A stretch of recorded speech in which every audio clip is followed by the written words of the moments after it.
Hi, ఎలా ఉన్నారు అందరూ? నేను మీ Aparna. Welcome back to our channel Shahari's world. ఈరోజు మన వీడియోలో మనందరి ఆల్ టైమ్ ఫేవరెట్ అయిన గీ పొంగలి అండ్ అలాగే దానికి బెస్ట్ కాంబినేషన్గా కారంగా కొబ్బరి చట్నీ స్టెప్ బై స్టెప్ ఎలా చేసుకోవాలో చూపించబోతున్నానండి. ఒక్కసారి ఈ స్టైల్లో ప్రిపేర్ చేసి పెట్టారంటే ప్లేట్ ఖాళీ చేసేయాల్సిందే, అంత బాగుంటుంది. అండ్ అలాగే ఇందులో పెసరపప్పు గీ యూస్ చేసాం కాబట్టి హెల్త్కి చాలా మంచిది, కడుపుకి చలవ కూడాను. మీరు కూడా ఒకసారి ట్రై చేసి ఎలా వచ్చిందో చెప్పడం మర్చిపోవద్దు. సో వీడియోలోకి వెళ్ళిపోదాం. వీడియో ఎక్కడ స్కిప్ చేయకుండా చూడండి, అప్పుడే క్లియర్గా అర్థమవుతుంది. వీడియో కనుక మీకు నచ్చినట్లయితే లైక్ చేయండి, అలాగే మన ఛానల్ని సబ్స్క్రైబ్ చేసుకోండి. ఇంకా లేట్ చేయకుండా వీడియోలోకి వెళ్ళిపోదాం. స్టవ్ మీద ప్యాన్ పెట్టుకొని అందులో కొద్దిగా గీ వేసుకోండి. ఇప్పుడు మీరు ఏ కప్పు అయితే యూజ్ చేయాలనుకుంటున్నారో ఆ కప్పుతో ఒక కప్పు పెసరపప్పు తీసుకోండి. సాయి పెసరపప్పు అంటారు. సో అది వేగేలోపు పక్కన అదే కప్పుతో ఇంకొక కప్పు బియ్యాన్ని తీసుకోండి. అవి వాష్ చేసి పక్కన పెట్టుకోండి. ఈలోపు పెసరపప్పు కూడా వేగిపోయింది చూడండి, లైట్గా అరోమా వస్తుంది. ఇప్పుడు కడిగి పెట్టుకున్న బియ్యాన్ని కూడా అందులో వేసేసి ఒక 1 మినిట్ వేపి వాటర్ వేసుకోవాలి. వాటర్ ఎలా పోసుకోవాలంటే ఒక కప్పు బియ్యం, ఒక కప్పు పెసరపప్పు 2 కప్పులు తీసుకున్నాం కదా, మొత్తం 2 కప్పులకి 4 వంతులు. కొంచెం గట్టిగా కావాలి అంటే, లేదు నేను చేసినట్టు పలుచగా కావాలంటే 5 వంతులు వేసుకోవాలి. ఇప్పుడు 5 వంతులు వేసి చేస్తున్నాను నేను, అంటే 2 కప్పులకి 10 కప్పులు వాటర్ అనమాట. 4 వంతులు అయితే కనుక 8 కప్పులు వాటర్ పోసేసుకున్నాక కుక్కర్ లిడ్ క్లోజ్ చేసి మీడియం ఫ్లేమ్లో ఒక 5 or 6 విజిల్స్ తెప్పించేసుకోండి. మీడియం ఫ్లేమ్లో పెట్టుకుంటే మనకి బాగా మెత్తగా ఉడుకుతుంది. సో ఈలోపు కొబ్బరి చట్నీ ప్రిపేర్ చేసేసుకుందాము.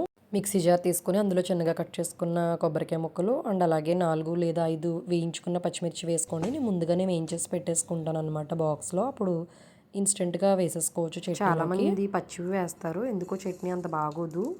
నెక్స్ట్ చింతపండు వేసుకోండి. చింతపండు యూజువల్లీ వేసేదానికన్నా కొంచెం ఎక్కువ వేసుకోండి. పచ్చిమిర్చి కూడా చూసుకోండి, ఈ రెండు ఈక్వల్గా ఉండాలి, అప్పుడే బాగుంటుంది కారంగా పుల్లగా. నెక్స్ట్ పోపు వేసేసుకున్నాను. ఆవాలు, జీలకర్ర, కొద్దిగా ఎండుమిర్చి, కరివేపాకు వేసుకుని పోపు వేసేసుకున్నాను చట్నీలోకి. ఇప్పుడు కుక్కర్ లిడ్ ఓపెన్ చేసి ఇలా పప్పు గుత్తుతో చూపిస్తున్నట్టుగా మెదపండి, స్టవ్ ఆన్ చేసుకుని. సో మీకు ఇంకా వాటర్ కావాలి అనుకుంటే కన్సిస్టెన్సీ అడ్జస్ట్ చేసుకుంటూ కొద్దిగా పల్చగా అయ్యే వరకు వాటర్ పోసుకోండి. చూడండి ఇక్కడ చూపిస్తున్నట్టు. ఇప్పుడు రుచికి తగినంత సాల్ట్ వేసుకుని దగ్గరకు వచ్చే వరకు ఉడికించుకోవాలి.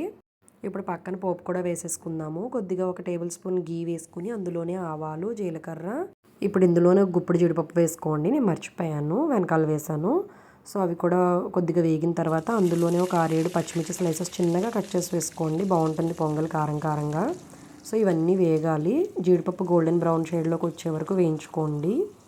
అవి కూడా వేగిన తర్వాత ఇప్పుడు ఇందులో ఎండుమిర్చి, కరివేపాకు తుంచుకొని వేసుకోండి. ఒక ఎండుమిర్చి వేసుకోండి సరిపోతుంది, పచ్చిమిర్చి ఎక్కువ వేసాం కదా. సో అవి కూడా వేగిన తర్వాత ఇందులోనే చాలామంది మిరియాలు వేస్తారు, నేను మిరియాలు వేయను, మిరియాల పౌడర్ వేస్తాను. మీకు కావాలంటే మిరియాలు వేసుకోండి, ఎందుకంటే మా పిల్లలు సరిగా తినరు అండ్ చాలామంది ఇష్టపడరు మిరియాలు అలా తినడానికి. సో మిరియాల పౌడర్ అయితే ఆ ఘాట్లు కూడా అవాయిడ్ చేయరు అన్నమాట. చాలా వరకు ఈ మిరియాల గురించి పిల్లలు అవాయిడ్ చేస్తారు పొంగల్ని. సో ఇప్పుడు ఈ పోపు మొత్తం పొంగల్లో వేసేసుకుందాము.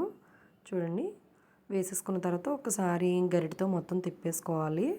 ఇప్పుడే మనం సాల్ట్ అన్నీ కూడా అడ్జస్ట్ చేసుకోవాలన్నమాట. ఒక 1 మినిట్ అలా ఉంచేసి అప్పుడు స్టవ్ ఆఫ్ చేసేసి పక్కన పెట్టుకోండి. ఫ్లేవర్స్ అన్నీ కూడా పొంగల్కి పడతాయి అన్నమాట. ఇప్పుడే ఒకసారి సాల్ట్ కూడా అడ్జస్ట్ చేసుకొని కొద్దిగా గీ వేసుకోండి పైన.